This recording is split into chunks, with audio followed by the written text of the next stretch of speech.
அனைவருக்கும் வணக்கம். நம்ம லாஸ்ட் கிளாஸில் ஆட்டோ சைக்கிள் அதோட டெரிவேஷன் அதை பேஸ் பண்ணி சிம்பிள் ப்ராப்ளம் பார்த்தோம்.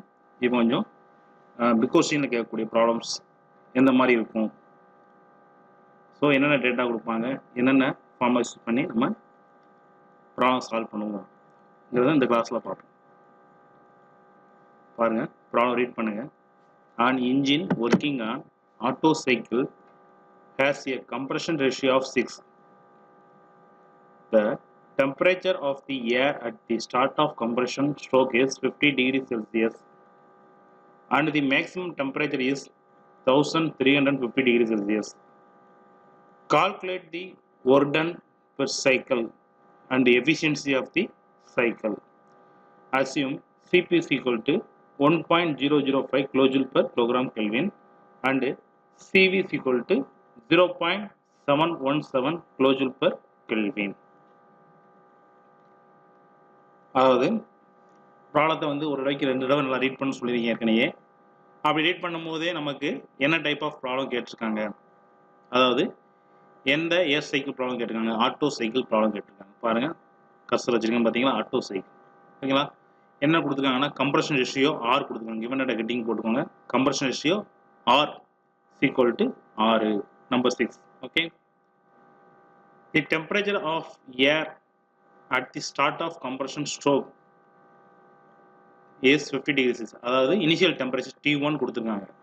ஓகே, ஃபர்ஸ்ட் வந்து பார்த்தீங்கன்னா என்ன ப்ராசஸ் நடக்கும் ஆட்டோ சைக்கிளில், அடியபெட்டிக் கம்ப்ரஷன் ப்ராசஸ் நடக்குமா, ஸோ அப்படி வந்து டேரெக்டாக கொடுத்துட்டாங்க.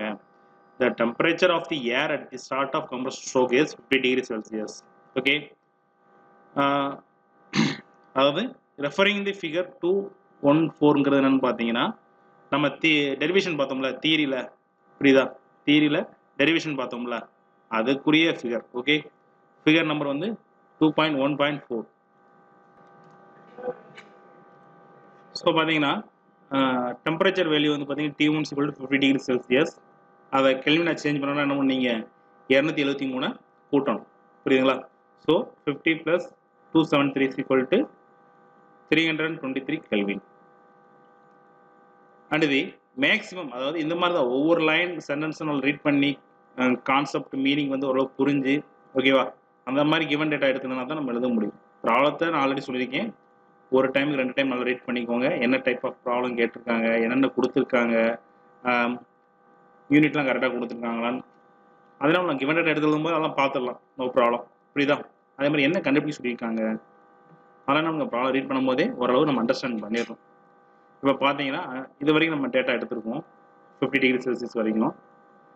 And the maximum temperature is 1350 degree Celsius. Maximum temperature எப்பயுமே வந்து பார்த்தீங்கன்னா T3.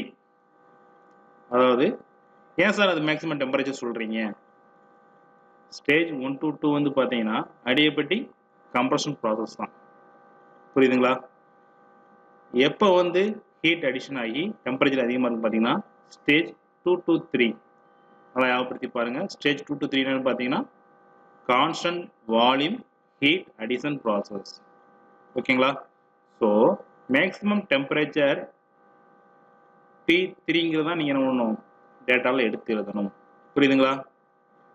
T3ங்கிறது ஏன் T3 வந்து இப்போ சொன்னேன், புரியுதுங்களா? அதாவது மேக்ஸிமம் டெம்பரேச்சர் எப்போ நடக்கும்னா ஸ்டேஜ் 2 to 3 தான் இருக்கும். அந்த ப்ராசஸ் பேர் என்ன ஆல்ரெடி சொல்லியிருக்கேன், constant volume heat addition process. Okay, so maximum temperature எப்போ வந்து அங்கே ஃபார்ம் ஆகும் பார்த்தீங்கன்னா ஸ்டேஜ் 2 to 3. அதனால என்ன பண்ணுறோம், மேக்ஸிமம் டெம்பரேச்சர் T3ன்னு எடுக்கும்.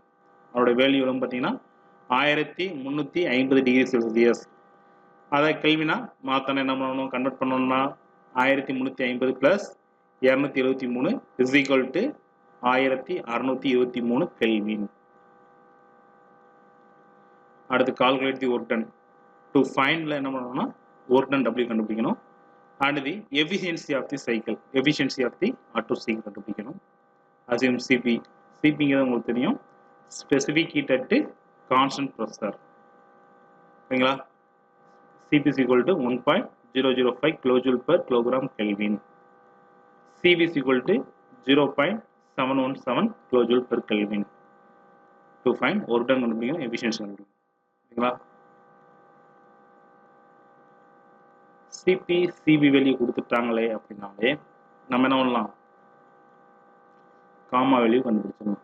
எப்படி கண்டுபிடிக்கலாம்னா gamma is equal to C P by C P. அதாவது காமாங்கிறது என்னன்னு பார்த்தீங்கன்னா ratio of specific heats. So gamma C P C P C P is equal to 1.005 divided by 0.717 is equal to 1.4017. Maximum gamma value வந்து 1.4 அந்த ரேஞ்சில் தான் நமக்கு இருக்கும். இப்போ பாருங்க, T1 இருக்கு, கம்ப்ரஷன் ஹிஸ்டரி R இருக்கு. நம்ம என்ன கண்டுபிடிக்கலாம்னா T2 கண்டுபிடிக்கலாமா? அது ரெண்டாவது செஞ்சிருக்காங்க, பரவாயில்ல. நம்ம எஃபிஷியன்சி டேரக்டாக கண்டுபிடிச்சிடலாம். ஏன்னா கம்ப்ரஷன் ரேஷியோ கொடுத்துட்டாங்கனாலே நம்ம என்ன எஃபிஷியன்சி கண்டுபிடிக்கலாம். நான் சொன்னது வந்து பார்த்தீங்கன்னா இந்த இருக்கு பார்த்தீங்கன்னா டெம்பரேச்சர் வால்யூமேஷன் வச்சு நான் T2 கண்டுபிடிக்கலாம் நான் சொன்னேன். ஆனால் என்ன பண்ணிக்காங்க, ஃபஸ்ட்டு இது கண்டுபிடிச்சா பிறகு காமா வேல்யூ கண்டுபிடிச்சா பிறகு using the relation efficiency is equal to 1 minus 1 by இந்த ஒன்று வராது 1 minus 1 by R power gamma minus 1. Okay, 1 minus ஆரோட வேல்யூ வருது, கம்பஷன் ரேஷியோ ஆரோட வேல்யூ நம்பர் 6 தான். காமா மைனஸ் 1 அப்படின்னா அது 1.4017 மைனஸ் 1 அதோட வேல்யூலாம் பார்த்தீங்கன்னா 0.4017. ஸோ இந்த டைம் கண்டுபிடிச்சிக்கணும். அதுக்கப்புறம் 1லேருந்து அந்த வேல்யூ கழிக்கணும்.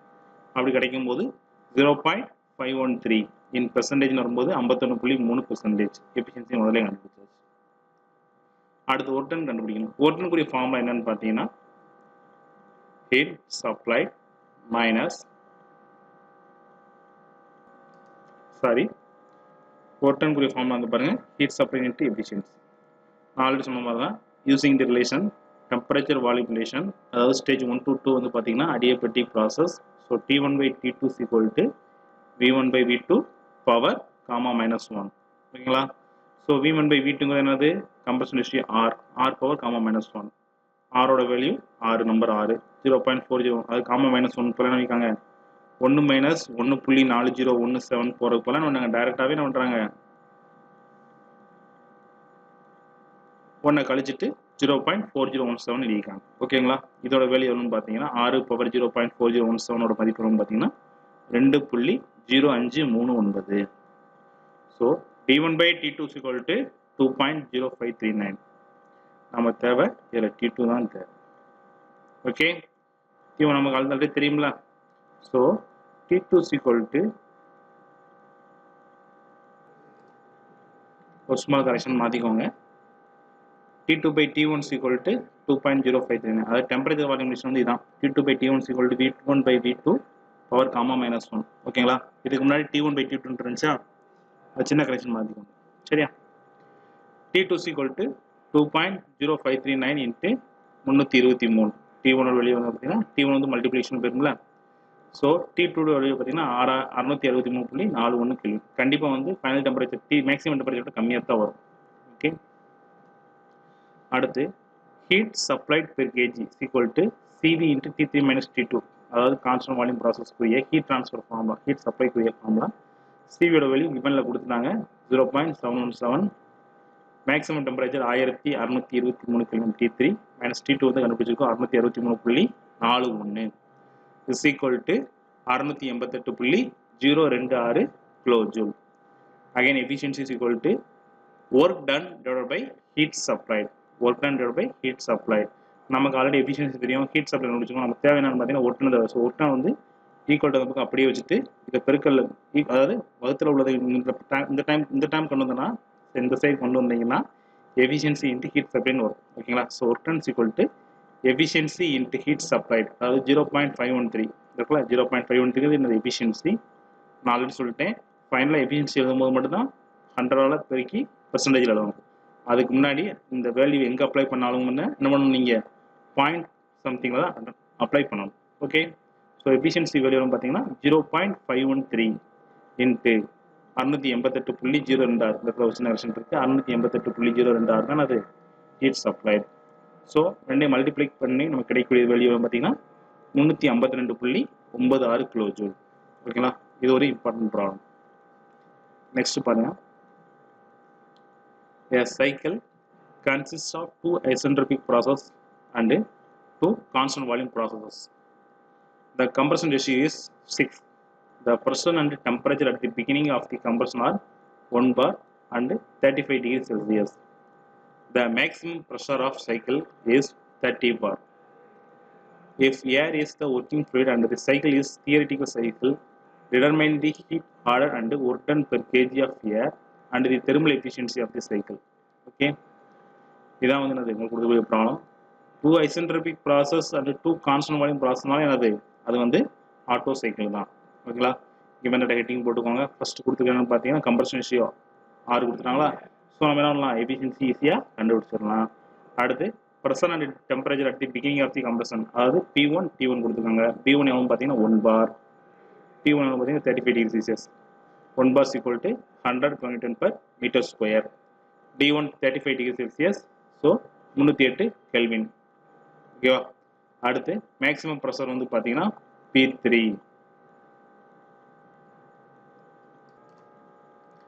ஏன் மேக்ஸிமம் ப்ரெஷர் P3 சொல்கிறாங்கன்னா, ஸ்டேஜ் 2 to 3 தான் அந்த ஹீட் அடிஷன் பண்ணுறாங்க. ஸோ அடிபடி கம்ப்ரஷன் முடிந்த பிறகு கான்ஸ்டன்ட் வால்யூம்னா நமக்கு ப்ரெஷர் வந்து கொஞ்சம் இன்க்ரீஸ் ஆக தான் செய்யும். ஓகேங்களா, ஸோ மேக்ஸிமம் ப்ரெஷர் வந்து P3 34 = 3000 kN per meter square. அவ்வளோதான் வந்து கிவன் டேட்டா கொடுத்துருக்காங்க. என்ன கேட்டிருக்காங்கன்னா, டு ஃபைண்ட் ஹீட்டட் ஆர்டர். இந்த டவுட் ஆனால் கூட நமக்கு இந்த pressure volume temperature entropy diagram இருக்குது, PVTS டயக்ராம் சொல்லுவாங்கள்ல. இப்போ 1, 2, 3 இதெல்லாம் நமக்கு என்ன, நமக்கு மேக்ஸிமம் ப்ரெஷர் கிடைக்கும். 0.3லாம் அது மேக்ஸிமம் டெம்பரேச்சர் கிடைக்கும். ஹீட் ஆர்டர் கேட்டிருக்காங்க, ஒர்டன் கேட்டிருக்காங்க, தெர்மல் எஃபிஷியன்சி கேட்டிருக்காங்க. Solution from 1 to 2 adiabatic compression process. Temperature volume relation T2 by T1 is equal to V1 by V2 power comma minus 1 or R power comma minus 1 gamma வெளி கொடுத்துருக்காங்களா பாருங்க. ப்ராப்ளத்தில் வந்து gamma வெளி கொடுக்கல. சரி, காமா வெளி கண்டுபிடிக்கலாம் அப்படின்னு பார்க்கும்போது என்ன கொடுத்துருப்பாங்கன்னா, ஸ்பெசிஃபிகேட் கொடுத்துருக்காங்களா, அதுவும் கொடுக்கல. Otherwise you should take 1.4 as a gamma. அப்படி எந்த ஒரு டேட்டாவும் கொடுக்கல அப்படின்னா நீங்கள் காமாவோட வெளியே 1.4 எடுத்து செய்யலாம். So 1.4 minus 1 is equal to 0.4. V1 by V2ங்கிறது என்னன்னா 6. Okay, T2 by T1 is equal to 6 power 0.4 is equal to 2.0476. So T2 by T1 is equal to 2.0476. நமக்கு தேவை T2 தான் தேவை. பக்கத்தில் உள்ள D1 வந்து நமக்கு 2.046 பெருக்கல்ல போகும். So T2 is equal to 2.046 into T1. T1 ஓட value 308 kelvin. So 2.046 into 308 630.6608 kelvin. Then அதே ஸ்டேஜ் 1 to 2 என்ன பண்ணுறாங்க, ப்ரெஷர் வால்யூம் ரிலேஷன் இருக்கிறாங்க. P2 by V1 is equal to V1 by V2 power gamma 6 power 1.4 is equal to 6 power 1.4 எவ்வளோ பார்த்தீங்கன்னா 12.286. So P2 is equal to 12.2, அதாவது கிட்டத்தட்ட அது இதுக்கு முன்னாடி டெம்பரேச்சர் வால்யூம் ரிலேஷனில் T2 கண்டுபிடிச்சோம்ல, அதே மாதிரி ப்ரெஷர் வால்யூம் ரிலேஷன் எடுத்து P2 கண்டுபிடிக்கிறாங்க. அவ்வளோதான். So P2 is equal to 12.286 into P1. நம்ம கிடைக்கிற எவ்வளோ பார்த்தீங்கன்னா 1228.6 kN per meter square. From 2 to 3 என்னன்னு பார்த்தீங்கன்னா constant volume process. Stage 2 to 3 என்ன பார்த்தீங்கன்னா constant volume process.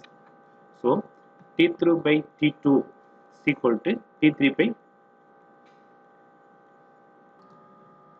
So T3 by T2 is equal to P3 by P2.